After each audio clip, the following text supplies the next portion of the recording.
Hey there everybody, Gideon's Tactical here. We're doing a review today of the Ka-Bar 1271 Fighter, is what this knife is called. This is a little bit larger than the normal marine utility fighting knife that we all know and love, been around for over 50 years.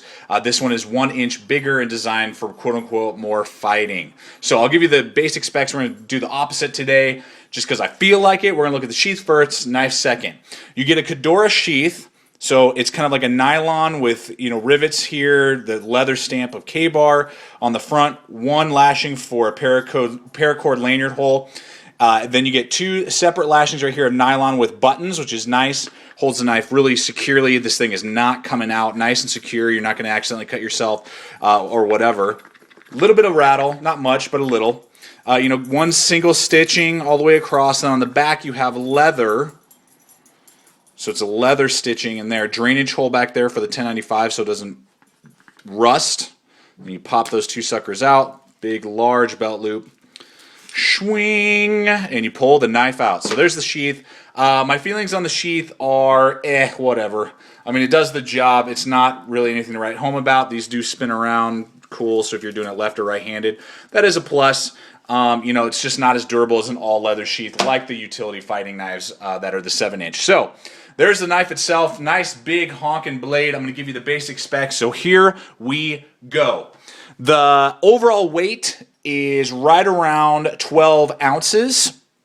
So Hefty Blade, made out of the 1095 Crovan high carbon steel Rockwell hardness, 56 to 58.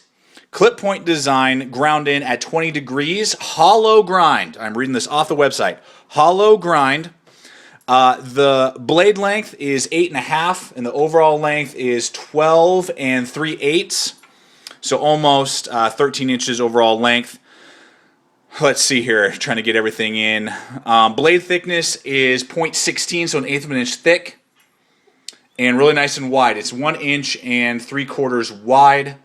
Serrations, about 1.5 inches of serrations, and then the rest is plain edge. So there you go. Very follows the line of the normal utility, fighting tactical knives that we know from Ka-Bar. These weigh a little bit more. You're going to get an extra inch of blade length, which is nice. So if you really like that reach, it's going to be able to do that job well. Razor sharp out of the box. That 1095 is awesome. Good coating on there. I mean, it will rust. You got to be careful. Very thin swedge, so this is going to stab and penetrate, which is what it's designed to do. It's called the Fighter, 1271 Fighter. That's what it's designed to do. So it will do those tasks well. It's going to penetrate well. It is nice and thin, that eighth of an inch thin. So it's not very thick. Let's see here. You got the serrations, which cut rope well.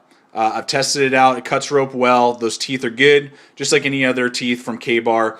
And I like that it's not a lot of teeth. It's not half the blade and then the other half is plain edge. They give you a little bit for utility, and the rest is plain edge for that fighting or slicing or prying or wood process survival if you did have to.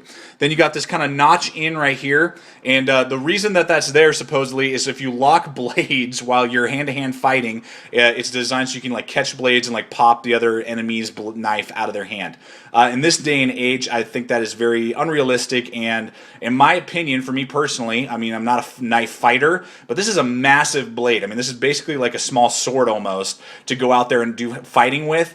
I just don't know if that's very realistic. I would prefer something more, probably definitely no larger than 7 inches and almost smaller than that, 6 or even 5. So it's very fast, lightweight, takes up a small amount of space on my LBE, or pack as I am, running and gunning, because that's what this knife is designed for. Moving on here to the guard. This is a full tang design knife.